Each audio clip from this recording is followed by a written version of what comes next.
Hi, this is Josh Kulp. This is the video for Kuf Yud Bet, the last daf of Masechet Ketubot for Daf Shevui.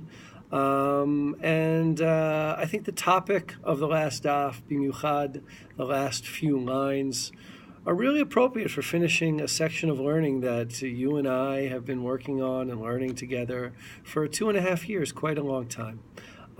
So first of all, Kol Kavod, for learning together, for staying within, in Hebrew we call the hatmada, the stick-withedness, the persistence, the consistency, to be learning Gemara every day. If you're watching this video, it's very likely that you have been doing that for the past several years, and you can see the power of regular learning. It's something that I feel in my life with everything that I do regularly, whether it's tefillah, or exercise, or learning. These are things that I think mean something when you do them on a regular basis, mean something more. The sugya ends, I'm not going to read the last part, but the sugya ends with a return to Rabbi Zera, a true hero, who finally gets to go up to Eretz Yisrael, despite Rav Yehuda trying to stop him. And when he gets there, alas, he's trying to cross the river. Remember, he's coming from Babylonia, so he only has to cross probably the Jordan River. And he doesn't find a ferry to bring him across, and he goes across on this little dangerous rope bridge.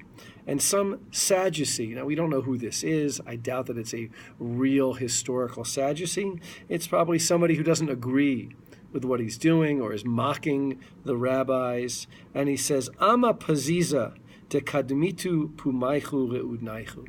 You hasty people, you're always taking opportunities that are not yet ready for you. And we hear maybe an echo of Rav Yehuda, who said earlier that the children of Israel should not go to Israel until the Yemot HaMashiach, until the Messianic age. They shouldn't go up Bechoma. They shouldn't go up all together. We hear that echo earlier in the sugya. And nevertheless, Rabbi Zera responds to him in, I think, a beautiful response. Amar le duchta de Moshe ve'Aaron lo zachura, ana mi yemar dezachinala. He said, look, Moses and Aaron worked all their lives for the Israelites, and yet they never had the opportunity to make it to the land of Israel. Me, I'm here. All I got to do is cross that dangerous rope bridge. I'm not going to take that last slightly dangerous step. How do I know I'll never have the opportunity? I'll ever have the opportunity again? And I think that to me, as somebody who moved to Israel about 24 years ago, it's a meaningful statement. I, at least every week, and I try to do it more often, remind myself how lucky I am to be living in the modern state of Israel, a place where my ancestors prayed to live there, and many of them never had the opportunity to visit there. My own father probably would have ended up here if his life had turned out differently. And I'm sure many of my great-grandparents would have dreamed. My grandmother, I know, would have dreamed of living here. I know most of you are living in America. That's why I'm speaking to you in English, or elsewhere in the English-speaking world. Maybe some of you are living in Israel already. And you may not have that bridge right now. But an El Al plane is no more dangerous, certainly, than his little, maybe a little less comfortable than the rope bridge, but I won't say too much bad about El Al.